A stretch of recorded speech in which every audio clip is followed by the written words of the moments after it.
जय श्री कृष्णा, राधे राधे। आज इस वीडियो में हम आपको सुनाने जा रहे हैं वैशाख मास की बड़ी चौथ की कहानी। आइए वैशाख मास की चौथ की कथा सुनते हैं। एक बुढ़िया माई थी। उनके गबलियों बचलियों नाम के 2 बेटे हुआ करते थे। बुढ़िया माई बेटे के लिए 12 महीनों की 12 चौथ किया करती थी। बेटा जंगल से लकड़ी लाता, दोनों माँ बेटे उनको बेचकर गुजारा करते थे। बुढ़िया माई रोज़ाना लकड़ियों में से 2 लकड़ियाँ अलग रख लिया करती थी और चौथ के दिन बेटे से छुपकर बेचकर सामान लेकर आती। फिर 5 चूरमे के पिंड बनाती, एक बेटे को खिलाती और एक खुद खाती, एक चौथ माता के लिए चढ़ाती और 2 दान कर देती। एक चौथ के दिन बेटा अपनी पड़ोसन के घर गया। उसने चूरमे के लड्डू बने रखे थे और उसने पूछा कि आज क्या है, कि चूरमा आपने बनाया है। पड़ोसन बोली कि मैंने तो आज ही बनाया है, तेरी माँ तो हर चौथ के दिन बनाती है, तुमको आज दिया था क्या। बेटा बोला तो दिया तो था। पड़ोसन बोली कि तुम लकड़ियाँ लेकर आते हो जिसमें से तुम्हारी माँ छुपा करके लकड़ियाँ रख लेती हैं और चौथ के दिन लकड़ियाँ बेचकर चूरमा बनाती हैं। बेटा अपनी माँ के पास गया, बोला कि माँ मैं तो इतनी मेहनत से लकड़ियाँ लेकर आता हूँ, तुम चूरमा करके बनाने के लिए मेरी लकड़ियों में से लकड़ियां चुरा कर रख लेती हो। ऐसा क्या कारण है जो तुम्हें ऐसा करना पड़ता है। तुम मुझको छोड़ दो या फिर चौथ माता को छोड़ दो। बुढ़िया बोली बेटा मैं तो तुम्हारे लिए ही व्रत करती हूँ, सो तुमसे भले ही कैसे छोड़ूं, लेकिन अगर मैं तुम्हें छोड़ती हूँ तो फिर मेरे व्रत का क्या फल। और तुम्हें छोड़ भी दूँ लेकिन चौथ माता को मैं नहीं छोड़ सकती। तब बेटे ने घर छोड़ने का फैसला कर लिया। तो माँ बोली कि तुम जा तो रहे हो लेकिन मेरे हाथ का ये आखा ले करके जाओ। तुम्हारे ऊपर जो भी संकट आएगा चौथ माता के नाम पर इन्हें पर वार देना, संकट तुम्हारा अपने आप दूर हो जाएगा। बेटे ने सोचा कि ये तो झूठी बात है, लेकिन माँ की बात रखने के लिए ले लेता हूँ। घर से चला गया बेटा और थोड़ी दूर जाकर के देखा कि खून की नदी बह रही है। कोई भी रास्ता उसके सामने नहीं दिख रहा था। तब उसे याद आया कि उसकी माँ ने उसे आखा दिया था और आखा देकर पुआर बोला कि हे चौथ माता, अगर ये नदी सूखकर मुझे रास्ता देगी तो मैं जान जाऊंगा कि तुम सच्ची हो। इतने में ही नदी ने सूखकर रास्ता दे दिया।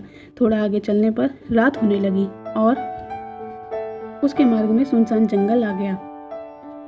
अब उसने आखा पुआर करके बोला, हे चौथ माता, मुझे अगर रास्ता मिल जाए तो मैं ये जानवर मुझे खा जाएंगे।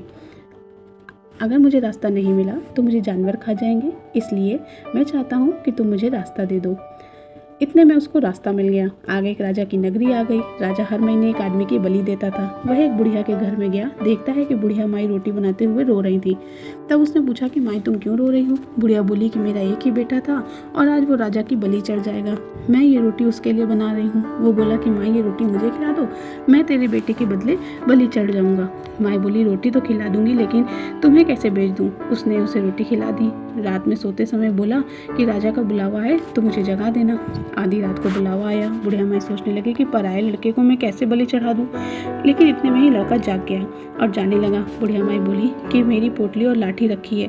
बुढ़िया माई सोची कि आज तक मैं कोई वापस नहीं आया जो राजा के यहाँ बलि चढ़ने गया है। ये सब सोचकर बुढ़िया माई बहुत दुखी थी।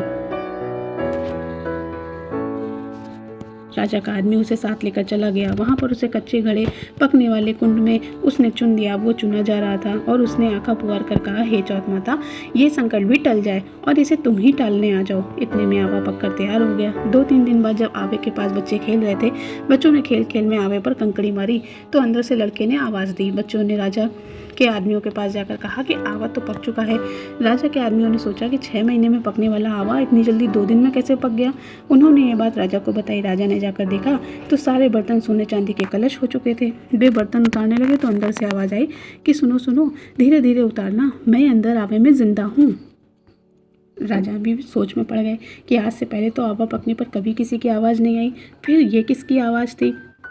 राजा ने पूछा कि कौन हो तुम। तो उसने अंदर से कहा कि मैं वही हूँ जिसकी आपने 3 दिन पहले इसमें चुनाकर बलि दी थी।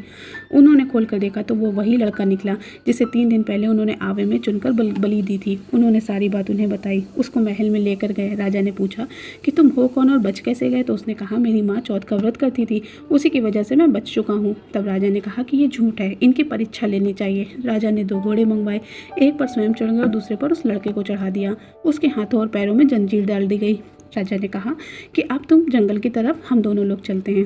अगर ये जंजीर खुलकर मेरे हाथ पैरों में आ जाएगी तो तुम्हारी माँ की चौथ माता की पूजा सच्ची है। थोड़ी दूर चलने पर ऐसा ही हुआ। राजा के हाथ पैर जंजीरों में जकड़ चुके थे। फिर उस लड़के ने बड़ी मुश्किल से राजा को वापस राजमहल पहुंचाया और खुद वापस जाने लगा। तब राजा ने उसे रोकने का आदेश दिया। फिर राजा ने उसे अपनी बेटी के साथ विवाह करने के लिए कहा तो उसने सहर्ष स्वीकार कर लिया। राजा ने उसी महल में उन्हें रहने के लिए अलग से सारे साधन उपलब्ध कराए। वो राजकाज के सहयोग में करने लगा। कुछ महीनों बाद उसे अपने घर की याद आई। एक दिन मौसम बहुत खराब हो रहा था। चारों ओर बिजलियां कड़क रही थी। उसे अपनी माँ की बहुत याद आ रही थी।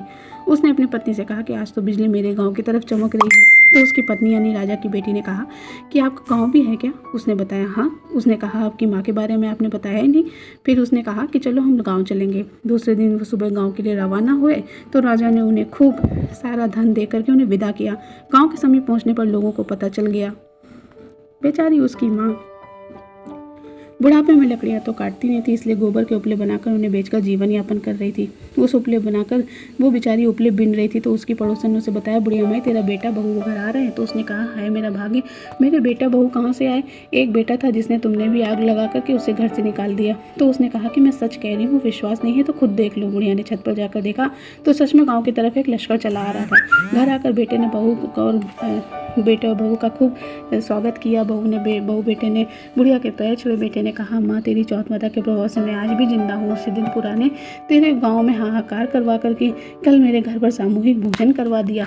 दूसरे दिन सबको भोजन करने के बाद खूब सारे उपहार देकर कहा, चौथ का व्रत सभी लोग करें।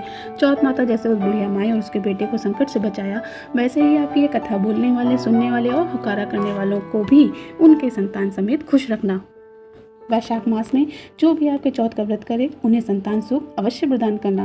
बोलिए चौथ मैया की जय, विष्णु भगवान की जय।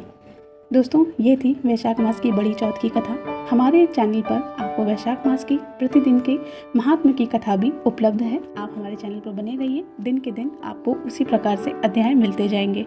आशा करते हैं कि वैशाख मास की चौथ की ये कथा आपको अच्छी लगी होगी। जय श्री कृष्णा।